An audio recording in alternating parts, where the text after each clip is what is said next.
What is going on, guys? This is Gainz Gaming. Today we are going over my 3 biggest regrets in Rise of Kingdoms when investing in commanders. This is one of my most highly requested videos because, a lot of people look up to content creators and think that we do everything perfectly, but I can tell you I have made plenty of mistakes throughout my time playing Rise of Kingdoms and have plenty of regrets that I have from commanders that I've invested in. So today we're going to go over the top 3 I have, and I will also talk about a couple special mentions as well that almost made the top 3 list.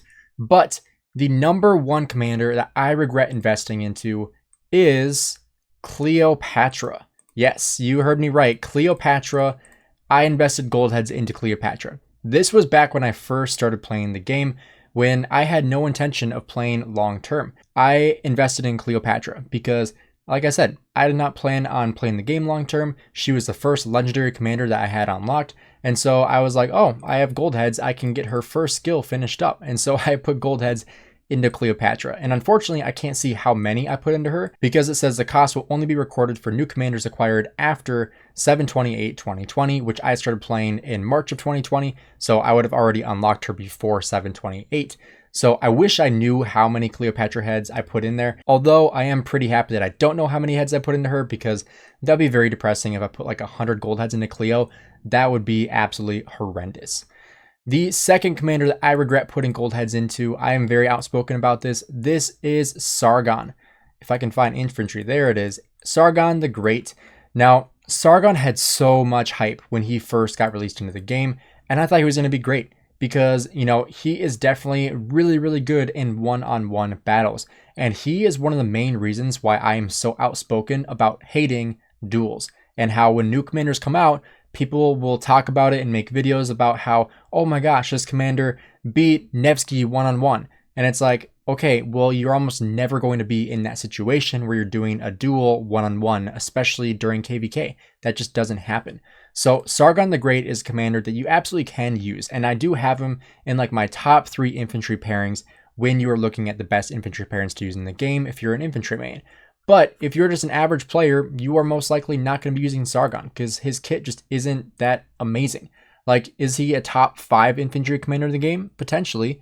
But is he going to be like a must-use commander? Absolutely not. I think his first skill is what just absolutely destroys any use of him in the open field because he has damage over time for his active skill. And typically when you want to use your active skill, it's like basically a hit and run kind of thing because you can't count on the enemy just sitting there taking your damage because they're going to run away once they see they are being targeted. So Sargon, I didn't put any legendary heads into him, but I did spend 70,000 gems on his Wheel of Fortune when he first came out because I was planning on expertising him. Like, I was an infantryman at the time. I was like, Sargon the Great, he's going to be fantastic. I am max spinning this wheel, spent 70,000 gems, and I have not used him at all. I do not plan on using him, and every single person I know that has Sargon the Great regrets their investment in Sargon the Great. So if that tells you anything, he is definitely a commander that I regret investing into. Those 70,000 gems could have been spent in a much better place. So he is the number 2 on my list. And coming at number 3, this one is always controversial for some reason because some people just absolutely love her. But number 3 is actually Boudica Prime. And the reason why, she was fantastic. She is still fantastic, but she is just such a target on the field that you cannot trade well with her. I have never traded well with Boudica. She is always neutral at best and typically negative, even when used with Zeuge. I was trading far better with Zeuge YSG with absolutely no march speed whatsoever than I was with Zeuge and Boudica. And Boudica Zeuge Boudica is theoretically on paper one of the best archer marches to use in the game, but it performs so horribly. And it's like, you might be thinking, oh, you might just not have good gear or armaments. Like, no, I had really good gear, I had really good armaments, and she still did absolutely horrendous. Like, almost never, ever traded positive. Maybe once in a blue moon, but the second she got targeted, she just melted. No sustainability whatsoever in the open field.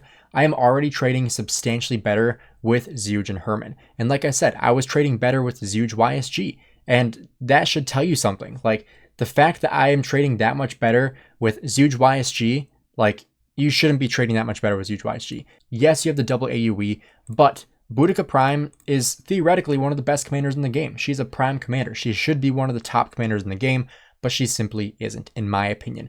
And I do regret my investment into her because, obviously, I put 600 gold heads into her. That is a huge investment. And now I have Herman Prime. And Herman Prime, I put 600 gold heads into. Now, he's only at 350,000 kills as KVK, but we haven't had a whole lot of KVK to begin with. The most amount of kills I'm going to get from him is going to be in Kingsland. So I'll have to see how he does in Kingsland and kind of compare that to my last couple KVKs using Boudica Prime. But Boudica Prime is one of my top regrets in Rise of Kingdoms. I've been very outspoken about that, how I just don't really love her as a commander and she just never really did that well. Now, a couple of honorable mentions or special mentions that I want to bring up. You might be thinking like, how on earth is Pakal not in your top 3? And this is because like Pakal, yes, he is not a good commander. He is absolutely not a commander that you should be using in the open field, but I expertised him as a joke. And I stand by that joke. I expertise him as a meme. I was joking around with Redline over live and I was like, I'm so fed up with trading so horribly against 1034 when we were fighting them. I was like, I just want to expertise Pakal. And I was like, what do you guys think? I had like 150, 200 people in the live stream and Redline sent a donation and he was like, do it. And I was like, okay, you know what? Redline says to do it. I am doing it. So I expertise Pakal. Yes, it was a waste of heads. I am going to say that it was an absolute waste. I mean, yes, it's been fun to use him, and he has had some viability with rallies when I do city rallies toward the end of KVK. And then also for city popping, when there's nothing else to do, I'll throw up a Pakal Herald out there. But 600 gold heads, that is a huge investment into a meme commander. But the fact that it's a meme, that makes me not put it on my top 3 list. But he is obviously a commander that I would not recommend investing into. Now, you might also be thinking Herald, but Herald, I do not regret my investment in Herald whatsoever. He is a fantastic commander for being how old he is. And I honestly think he will have some viability when the new Scipio comes into game because I think there's going to be some synergy there. So we'll have to see some testing on that to see how that does. But 650 gold heads into Herald. I mean, Herald is a commander that you can use with Scipio Prime and do phenomenal with. Scipio Herald is a fantastic pairing, and if you're going to be doing city popping, using Alex Herald or using Pakal Herald is absolutely fantastic, and you should be doing that. I even tested out Luce Herald, and it did not do that poorly. I mean, he is still a commander that is viable in the open field. Is he meta? No, but he is 100% usable. Now, one more honorable mention that I want to bring up is Saladin. Now, Saladin, I had a huge decision to make when I migrated back to KVK2 is, do I invest some gold heads into Saladin in order to make him more usable in the open field, or do I just not invest in Saladin at all and run one less cav march on the open field? And I decided to put some extra gold heads into him. Now, I have him at 5-4-4-1. This isn't, what you want in Saladin. You'd rather have him at 5-5-5-1 or expertise, obviously. But this was still very solid and very usable in KVK2. And he has 14 million kills, and I've only used him in KVK2. I've never used him in Season of Conquest that I can remember at least. But he is still a commander that if you're in KVK2 and you want to have a commander to use, Saladin is still a viable commander. Now, would I personally invest in him if I restarted the game? No, I absolutely would not. But he is still a commander that you could use in the open field, which is why I'm using him as an honorable mention because, would I go back and spend more gold heads onto him to get him to 5-5-5-1? No, I would not. I would keep him at 5-4-4-1 because, am I losing out on 5% less skill damage reduction and 4% counterattack damage? Yes. Am I losing out on some extra stats?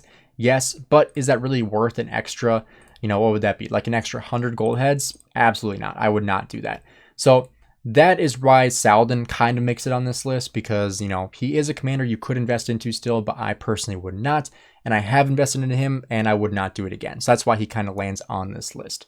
But if you guys enjoyed the video, do me a favor, drop a like and subscribe. Let me know down below, what commanders do you regret investing into and why do you regret investing into them? I feel like as time goes on, more and more commanders will land on this list. I know a lot of people are saying they regret their investment into Guan, but Guan is still a good commander. You should not be benching Guan right now. Maybe if William Wallace is a good pairing with Scipio Prime, then you could consider benching Guan Yu for your second infantry march and run Luce Alex and then William Wallace and Scipio. That could be potentially good. But as of right now, Guan Yu, still phenomenal commander.